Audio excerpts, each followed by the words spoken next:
नमस्कार दोस्तों। आज का छठा प्रश्न इस प्रकार है। भारतीय साझेदारी अधिनियम 1932 के अंतर्गत साझेदारों के पारस्परिक कर्तव्य को बताइए धारा सहित। तो चलिए हम इसके उत्तर की ओर बढ़ते हैं। साझेदारों के पारस्परिक कर्तव्य को दो भागों में बांटा गया है। पहला कर्तव्य है सामान्य या अपरिवर्तनशील कर्तव्य, दूसरा है निर्देशात्मक या परिवर्तनशील कर्तव्य।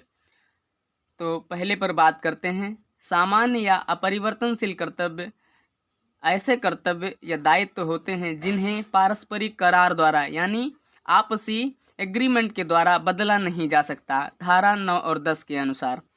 इसका जो पहला कर्तव्य है वो कहता है कि फर्म के कारोबार को सर्वाधिक सामान्य लाभ के लिए चलाना, यानी जो साझेदारी फर्म में जो साझेदार होते हैं वो फर्म के कारोबार को सामान्य लाभ में चलाने के लिए ही बाध्य होते हैं। अतः साझेदार को एक दूसरे के प्रति ईमानदार और सत्यनिष्ठ होना चाहिए, ये धारा 9 कहती है। अब दूसरा कर्तव्य कहता है एक दूसरे के प्रति विश्वास पात्र एवं वफादार रहना, धारा 9 के अनुसार।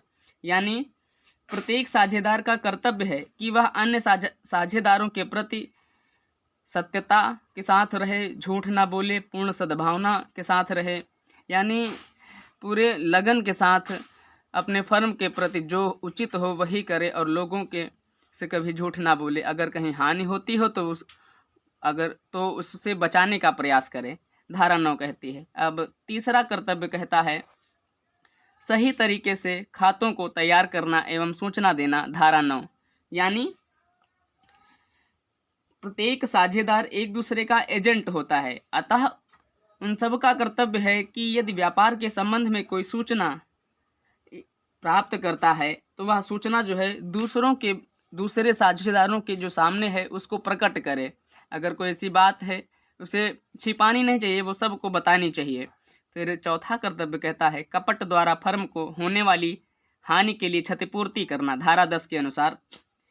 प्रत्येक साझेदार फर्म की प्रत्येक ऐसी हानि की क्षतिपूर्ति करेगा जो फर्म के कारोबार के संचालन में उसके कपट द्वारा पहुंची है। अगर किसी साझेदार ने फर्म में कपट किया है तो वह उस हानि की पूर्ति स्वयं करेगा फर्म में।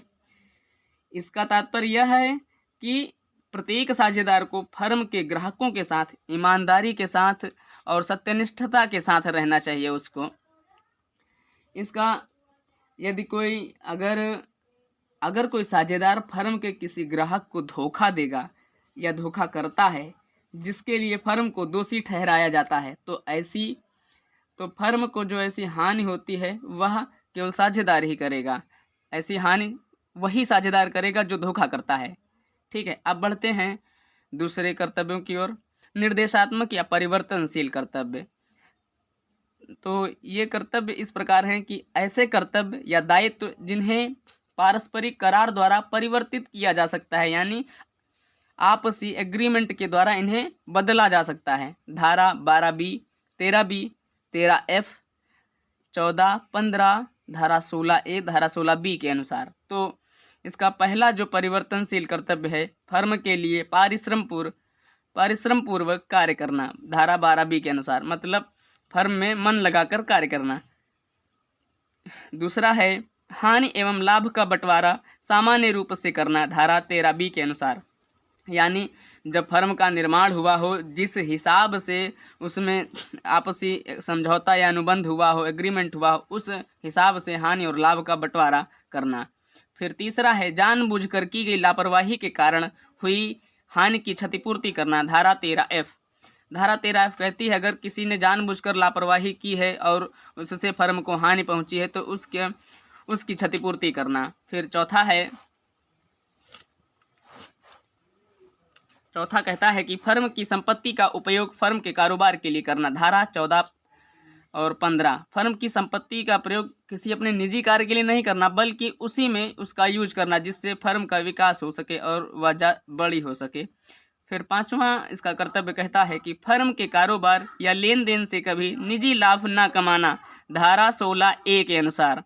फर्म के कारोबार या लेन देन से कभी निजी लाभ न कमाना, यानी कभी अपने अपने लिए कार्य न करना, उसे फर्म में लोगों और फर्म के प्रति वफादार रहकर फर्म को अधिक से अधिक बड़ा करने का प्रयास करना। ठीक है। फिर छठा है फर्म के कारोबार की प्रतियोगिता में कारोबार न करना। फर्म के कारोबार की प्रतियोगिता में कारोबार ना करना, मतलब ऐसे किसी से प्रतियोगिता नहीं करना, जो फर्म के लिए उचित है वही करना, धारा 16 बी के अनुसार। धन्यवाद।